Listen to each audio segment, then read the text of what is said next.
Hey guys, welcome back to Ed OAV with Shom Educational Channel. आज हम पढ़ने वाले हैं क्लास 8 क्यूरियोसिटी का फर्स्ट चैप्टर, जिसका नाम है इन्वेस्टिगेटिव साइंस, मतलब खोजबीन वाला विज्ञान। हाँ। ये नई NCERT सिलेबस पर आधारित है और ये समझना जरूरी है कि विज्ञान असल में है क्या। बिल्कुल। और देखिए, परीक्षा के नजरिए से भी ये अध्याय बहुत अहम है। ये सीधे सीधे शायद बहुत सारे नंबर न दिलाएं, लेकिन ये साइंटिफिक थिंकिंग मतलब वैज्ञानिक सोच की बुनियाद रखता है। हाँ, सही है। कैसे सवाल पूछना है, कैसे किसी चीज की तह तक जाना है, अपने आसपास की दुनिया को कैसे समझना है, ये सब आप कह सकती हैं यहीं से शुरू होता है। जो सोर्स मटेरियल हमारे पास है वो भी इसी बात पर जोर देता है कि ये सिर्फ जानकारी रटने के बारे में नहीं है, बिल्कुल नहीं, बल्कि ये खोजबीन का तरीका सीखने के बारे में है। सही कहा। तो आज हमारा मकसद असल में इस सोर्स मटेरियल की मदद से ये समझना है कि विज्ञान कोई रटने वाली चीज नहीं है, बल्कि एक जासूस की तरह क्यूरियोसिटी मतलब जिज्ञासा और सिस्टमैटिक जांच पड़ताल करने का नाम है। हाँ, बिल्कुल। तो चलिए इसे जरा खोल कर देखते हैं। सोर्स की शुरुआत ही होती है एक बहुत ही आप कह सकते हैं बुनियादी चीज से, जिज्ञासा, जानने की इच्छा। ये पूछना कि ऐसा क्यों होता है या ये कैसे काम करता है। यहीं से तो विज्ञान का असली सफर शुरू होता है। बिल्कुल। सोर्स में एक बड़ा मजेदार उदाहरण है पूड़ी का। कभी सोचा है कि पूड़ी फूलती क्यों है? हाँ, ये तो रोज ही देखते हैं आप। हाँ, या कभी कभी एक तरफ से ज्यादा मोटी और दूसरी तरफ से पतली क्यों रह जाती है? ये छोटे रोजमर्रा के सवाल ही तो हैं जो हमें सोचने पर मजबूर करते हैं। सही बात है। और यही जिज्ञासा देखिए हमें छोटी छोटी चीजों से लेकर बड़ी और जटिल चीजों तक ले जाती है। जैसे पानी की एक बूंद, उसमें छिपे हुए अनगिनत सूक्ष्म जीव, माइक्रोब्स जिन्हें हम कहते हैं। हाँ, वो तो अदृश्य दुनिया है पूरी। बिल्कुल। या फिर आसमान में बदलते चंद्रमा के फेजेस, या समुद्र में उठने वाले वो भयानक चक्रवात, साइक्लोन्स। सोर्स में जड़ों यानी रूट्स और पतंगों यानी काइट्स का जिक्र है। ये एक बहुत ही खूबसूरत मेटाफर है, एक रूपक। ये समझाने के लिए कि वैज्ञानिक सोच कैसी होती है। हाँ, ये रूट्स और काइट्स वाली बात मुझे भी बहुत दिलचस्प लगी। रूट्स मतलब जमीन से जुड़े रहना, ठोस अवलोकन करना, जो दिख रहा है उस पर ध्यान देना, फैक्ट्स पर टिके रहना। और काइट, पतंग, यानी कल्पना की उड़ान भरना, नए विचार सोचना, लीक से हटकर सोचना, जिसे हम क्रिएटिव थिंकिंग कहते हैं। बिल्कुल सही। और विज्ञान जो है ना, वो इन दोनों का संतुलन है।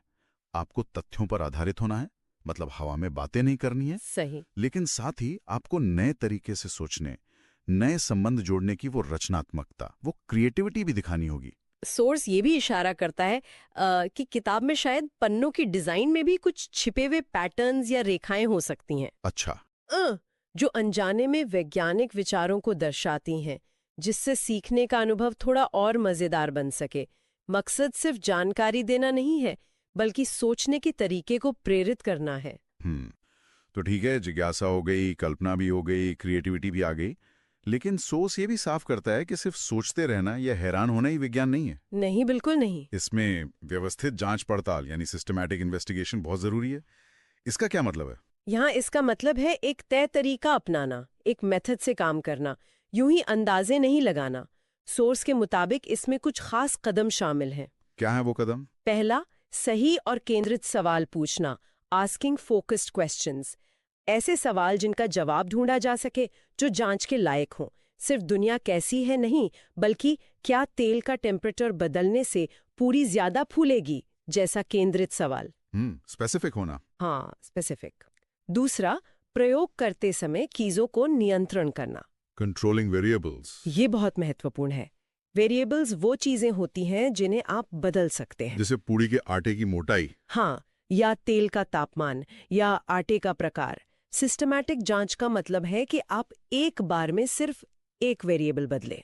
सिर्फ एक? अच्छा। ताकि आपको पता चले कि असर उसी चीज का है।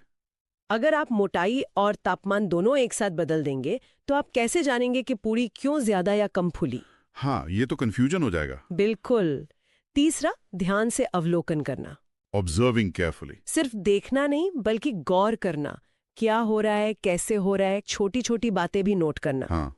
चौथा, जो देखा उसे दर्ज करना, रिकॉर्डिंग रिजल्ट्स। चाहे लिखकर, टेबल बनाकर या जैसे भी हो, अपने अवलोकनों को रिकॉर्ड करना जरूरी है, ताकि भूले नहीं बाद में। हाँ, और ताकि बाद में उनका विश्लेषण यानी एनालिसिस किया जा सके। और पांचवा, इन अवलोकनों का इस्तेमाल अपनी समझ को बेहतर बनाने के लिए करना और शायद नए सवाल पूछने के लिए भी। अरे वाह, मतलब वो पूरी वाला उदाहरण सिर्फ जिज्ञासा जगाने के लिए नहीं था। नहीं, बल्कि वो तो पूरी वैज्ञानिक प्रक्रिया समझाने के लिए था। सोर्स में दिए गए स्टेप्स तो कमाल के हैं। सवाल पूछो, पूड़ी कैसे फूलती है, वेरिएबल्स पहचानो, आटे की मोटाई, तेल का तापमान वगैरह, देखो क्या होता है। और सबसे जरूरी बात, एक बार में एक ही चीज बदलो। बिल्कुल। फिर देखो नतीजा क्या है। क्या तेल ज्यादा उछला, क्या धुआं निकला, कोई खास गंध आई? इन सब बातों पर गौर करो।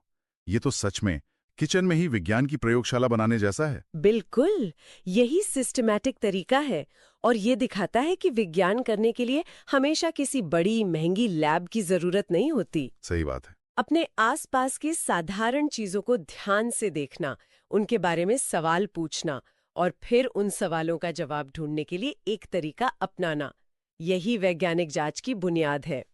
और जैसा सोर्स में इशारा किया गया है, अक्सर एक जवाब कई नए सवाल खड़े कर देता है। हाँ, ये तो होता है। जिससे हमारी समझ और गहरी होती चली जाती है। ये एक लगातार चलने वाली प्रक्रिया है। तो ये साइंटिफिक मेथड सीखने के बाद अब ये देखना दिलचस्प होगा कि क्लास 8 में हम किन रोमांचक सवालों और दुनियाओं की खोजबीन करने के लिए इस तरीके का इस्तेमाल करेंगे। सोर्स में कुछ झलकियां दी गई हैं। हाँ, दी हैं। पूरी लिस्ट तो शायद बहुत लंबी हो जाएगी, लेकिन कुछ उदाहरणों पर बात कर सकते हैं कि किस तरह के विषयों से सामना होगा। हाँ, क्यों नहीं। पूरी लिस्ट दोहराने के बजाय कुछ अलग अलग तरह के उदाहरण लेते हैं जिनसे क्लास 8 साइंस की रेंज का अंदाजा लगे। सोर्स बताता है कि हम यात्रा करेंगे बिल्कुल अनदेखी दुनिया से लेके हमारे अपने ग्रह तक। अच्छा। जैसे एक है अदृश्य दुनिया, इनविजिबल लिविंग वर्ल्ड। सोचिए, पानी की एक बूंद में लाखों सूक्ष्म जीव यानी माइक्रोब्स हो सकते हैं। लाखों? हाँ, हम जानेंगे कि इनमें से कुछ कैसे हमारे दोस्त हैं, जैसे दही बनाने में या पाचन में मदद करने वाले, और कुछ कैसे दुश्मन बन जाते हैं, बीमारियां फैलाते हैं। यहाँ हम फर्मेंटेशन, किण्वन जैसी प्रक्रियाओं को समझेंगे। अब यहाँ सिस्टमैटिक इन्वेस्टिगेशन कैसे काम आएगी। हम शायद ये जांच कर सकते हैं कि अलग अलग तापमान पर दही कैसा जमता है। हाँ, ये तो घर पे भी कर सकते हैं। बिल्कुल। या हाथ धोने से बीमारियों का फैलाव कैसे कम होता है, ये सब जांच का विषय है। सही है। और क्या है? फिर बात आती है बलों और दबाव की, फोर्सेस एंड प्रेशर। हम रोजमर्रा की चीजें करते हैं, चलते हैं, गेंद फेंकते हैं, साइकिल चलाते हैं। इन सब के पीछे फोर्सेस यानी बल काम करते हैं। हाँ, बिना बल के तो कुछ हिलेगा भी नहीं। सही कहा। ग्रेविटी, गुरुत्वाकर्षण हमें जमीन पर टिकाए रखती है। फ्रिक्शन, घर्षण चीजों को रुकने में मदद करता है। फिर हवा का दबाव, एयर प्रेशर कैसे बदलता है और कैसे ये तेज हवाएं, विंड्स, तूफान, स्टॉर्म्स और यहाँ तक कि साइक्लोन्स, चक्रवात पैदा कर सकता है। ओहो, मतलब मौसम भी इसी से जुड़ा है। बहुत हद तक। यहाँ जांच कैसे होगी? शायद हम ये पता लगा सकते हैं कि सतह बदलने से फ्रिक्शन कैसे बदलता है, या एक गुब्बारे पर दबाव डालने से क्या होता है। अच्छा, और कोई उदाहरण? एक और लेते हैं, प्रकाश का, लाइट। हम चीजों को कैसे देख पाते हैं, शीशे, मिरर्स कैसे काम करते हैं, चश्मे या कैमरे में लगे लेंसेज कैसे रोशनी को मोड़ते हैं। ये सब प्रकाश के गुणों, रिफ्लेक्शन यानी परावर्तन और रिफ्रैक्शन यानी अपवर्तन पर निर्भर करता है। यहाँ प्रयोग करके देखा जा सकता है कि प्रकाश सीधी रेखा में कैसे चलता है। हाँ, वो बचपन में टॉर्च से करते थे। बिल्कुल। या अलग अलग तरह के लेंस चीजों को कैसा दिखाते हैं, ये सब जांचने वाली चीजें हैं। ये तो वाकई दिलचस्प उदाहरण है। मतलब सिर्फ ये नहीं जानना कि माइक्रोब्स होते हैं या फोर्स क्या है या लाइट कैसे ट्रैवल करती है, नहीं, बल्कि ये भी समझना कि हम इनके बारे में और ज्यादा कैसे पता लगा सकते हैं, कैसे इनकी जांच कर सकते हैं। ये कैसे वाला हिस्सा ही शायद सबसे जरूरी है। आपने बिल्कुल सही पकड़ा। सोर्स इसी बात पर बार बार जोर देता है। क्लास 8 में मकसद सिर्फ तथ्यों, फैक्ट्स को याद करना नहीं है।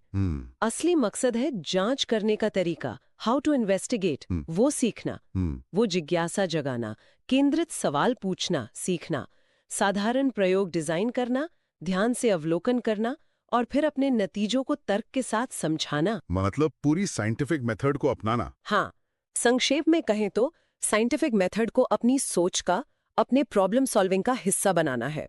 और ये हुनर देखिए सिर्फ साइंस क्लास में नहीं बल्कि जिंदगी के हर पहलू में काम आता है। ये बात तो बिल्कुल सही है। तो आज की इस चर्चा का सार क्या निकलता है, इसे समेटते हैं जरा। हाँ बिल्कुल। सोर्स मटेरियल के आधार पर कुछ मुख्य बातें जो सामने आती हैं वो ये हैं। पहली, विज्ञान की शुरुआत होती है जिज्ञासा से, हमारे अंदर के उस बच्चे से जो हमेशा पूछता है क्यों और कैसे। बिल्कुल। दूसरी, सिर्फ सोचना या हैरान होना काफी नहीं है। विज्ञान में सिस्टमैटिक इन्वेस्टिगेशन यानी एक व्यवस्थित तरीके से जांच पड़ताल करना जरूरी है, जिसमें ध्यान से देखना, प्रयोग करना, नतीजों को दर्ज करना शामिल है। और वेरिएबल्स को कंट्रोल करना इसका एक बहुत अहम हिस्सा है। वो एक बार में एक वेरिएबल वाला पॉइंट। एग्जैक्टली। तीसरी, विज्ञान कहीं भी हो सकता है, सिर्फ लैब में नहीं, हमारी रसोई में, हमारे आसपास की दुनिया में, रोजमर्रा की चीजों में भी विज्ञान छिपा है, जैसे वो फूलती हुई पूड़ी का उदाहरण दिखाता है। हाँ, वो तो बेस्ट उदाहरण था। चौथी, क्लास 8 का विज्ञान हमें बहुत व्यापक दुनिया की सैर कराएगा, न दिखने वाले जीवों से लेकर ब्रह्मांडीय घटनाओं और हमारे अपने ग्रह तक। हमने कुछ उदाहरण देखे जैसे माइक्रोब्स, फोर्सेस और लाइट। और पांचवी, सबसे महत्वपूर्ण बात, विज्ञान सिर्फ जानकारी का भंडार नहीं है बल्कि सोचने का एक तरीका है। ये तथ्यों पर टिके रहने यानी रूट और नई संभावनाओं की कल्पना करने यानी काइट्स का एक संतुलन है, जैसा सोस में बताया गया है। ये हुनर जिंदगी भर काम आता है। बेहतरीन तरीके से समझाया। और जाते जाते एक सवाल श्रोताओं के लिए भी छोड़ जाते हैं। हाँ जरूर। आज की बातचीत के बाद जरा सोचिए, अगर पूड़ी का फूलना हमें विज्ञान का पाठ पढ़ा सकता है, तो आपके घर या आपके आसपास रोजमर्रा में घटने वाली ऐसी कौन सी साधारण सी घटना या चीज है जिसमें आपको लगता है कि कोई वैज्ञानिक रहस्य छुपा हो सकता है और आप उसकी सिस्टमैटिक जांच करना चाहेंगे? क्या है आपकी किचन साइंस या बैकयार्ड साइंस मिस्ट्री? सोचिएगा जरूर।